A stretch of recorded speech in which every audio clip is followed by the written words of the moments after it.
माँ सेवक मित्रों, परमात्मा एक मार्ग का प्रचार विदर्भ में बहुत तेजी से हो रहा है और इस मार्ग के बारे में बहुत से लोगों के अलग अलग विचार हैं। कुछ लोग अच्छे विचार रखते हैं तो कुछ लोगों के मन में इस मार्ग के प्रति द्वेष, नफरत है। यूट्यूब पर मैंने एक सेवक दादा का वीडियो देखा।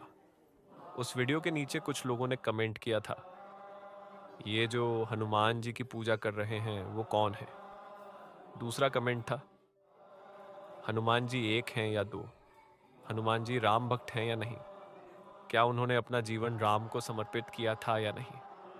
ये तो सामान्य टिप्पणियां ही थीं, लेकिन वहां बहुत से लोग इस मार्ग के खिलाफ कमेंट कर रहे थे। मुझे लगता है कि हर गांव में कोई न कोई यह प्रश्न जरूर पूछता है, मंदिर वाले हनुमान जी कौन से हैं और परमात्मा एक मार्ग वाले हनुमान जी कौन से। ऐसे प्रश्न मन में आना स्वाभाविक है, लेकिन हम उसका उत्तर कैसे देते हैं यह अधिक महत्वपूर्ण है। बाबा ने बहुत ही साधे और सरल शब्दों में यह समझाया है कि यह मानव धर्म, यह मार्ग क्या है, भगवान कौन है, कैसा है और कैसे कार्य करता है, यह हमने अनुभव के माध्यम से जाना है।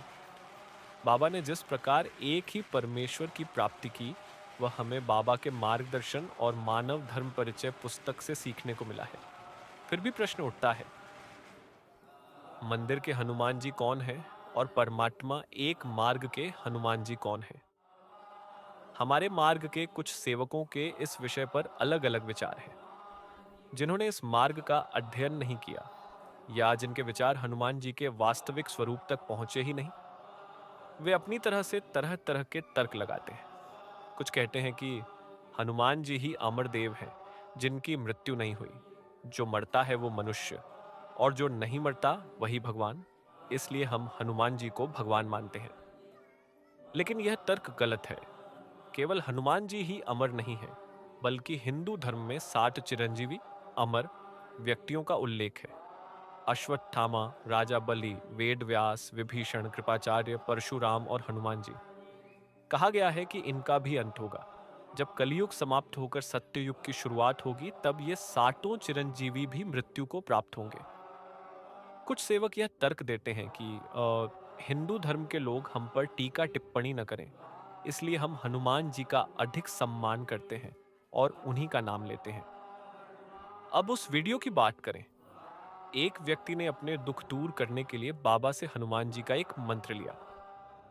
बाबा ने घर के पास के हनुमान मंदिर में जाकर प्रातःकाल उस मंत्र का उच्चारण करते हुए 41 दिनों की साधना की। 43वें दिन तक बाबा ने बहुत संघर्ष किया। वे बहुत परेशान हो गए। तब बाबा ने सोचा, हनुमान जी की शक्ति के सामने यह कल्पना रूपी शक्ति टिक नहीं पा रही है। इसका मतलब था कि हनुमान जी, राम, शंकर या देवी देवता इस कल्पना रूपी शक्ति को नष्ट करने में समर्थ नहीं है। ये याद रखना चाहिए कि उस समय बाबा सभी देवी देवताओं को मानते थे। बाबा जुमदेव जी या हनुमान जी और सभी देवी देवताओं को भगवान मानते थे, परंतु उस स्त्री के भीतर का भूत निकल नहीं रहा था। तब बाबा ने महसूस किया कि इन सब शक्तियों में उस कल्पना रूपी शक्ति को नष्ट करने की सामर्थ्य नहीं है। बाबा ने हनुमान जी से प्रार्थना की, हे हनुमान जी, आपने सभी देवताओं की पहचान कराई, परंतु इस स्त्री का शैतान नहीं निकाल पा रहे। बताइए, ऐसी कौन सी शक्ति है जो एक पल में इसे निकाल सके। अगर यह शक्ति मिल जाए तो मैं किसी और देवता को नहीं मानूंगा। इसके बाद बाबा ने प्रतिज्ञा की और उस स्त्री को कहा, यह आखिरी बार है, इसके बाद मैं नहीं आऊंगा। और तब उस स्त्री के भीतर का भूत निकल गया। बाबा को यह देखकर बहुत आश्चर्य हुआ। उन्होंने सोचा, अब मुझे उस शक्ति का पता लगाना चाहिए। महंत योगी बाबा जुमदेव जी ने तब हनुमान जी को भगवान न मानकर अपना गुरु माना और प्रश्न किया, हे हनुमान जी, संसार में ऐसी कौन सी शक्ति है जो शैतान को पल भर में निकाल सके। भूत किसे कहते हैं और भगवान किसे कहते हैं, हमें स्पष्ट रूप से समझाइए। तब बाबा को निराकार से आवाज आई, यह एक ही परमेश्वर है जिसने इस सृष्टि का निर्माण किया है। वह एक जागरूक शक्ति है जो निराकार है, जो सदा चेतन है। उसे प्राप्त करने के लिए 5 दिन हवन करना होगा। बाबा ने 5 दिनों तक हवन किया और उस एक परमेश्वर की प्राप्ति की। वह एक परमेश्वर कौन है जिसने सृष्टि का निर्माण किया, जो ऊर्जा के रूप में हर जगह उपस्थित है, जो निराकार है, जिसका कोई आकार या नाम नहीं है। वह एक जागरूक शक्ति है जो हर पल चेतन है।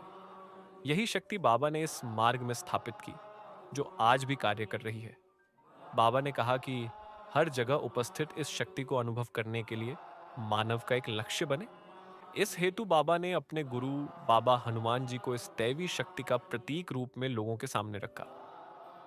इस दैवी शक्ति को भगवान बाबा हनुमान जी नाम दिया गया और सेवकों को यह वचन दिलवाया, मैं मरूं या जीऊं, जीवन भर केवल एक ही भगवान बाबा हनुमान जी को मानूंगा। अब वापस अपने प्रश्न पर आए। मंदिर वाले हनुमान जी कौन है और परमात्मा एक मार्ग वाले हनुमान जी कौन है? अब यह समझना आसान है कि मंदिर वाले हनुमान जी एक व्यक्ति थे, जबकि परमात्मा एक मार्ग के हनुमान जी सृष्टि निर्माता परमेश्वर के प्रतीक हैं। अर्थात मंदिर के हनुमान जी और परमात्मा एक मार्ग के हनुमान जी में केवल नाम समान है, बाकी कोई संबंध नहीं है।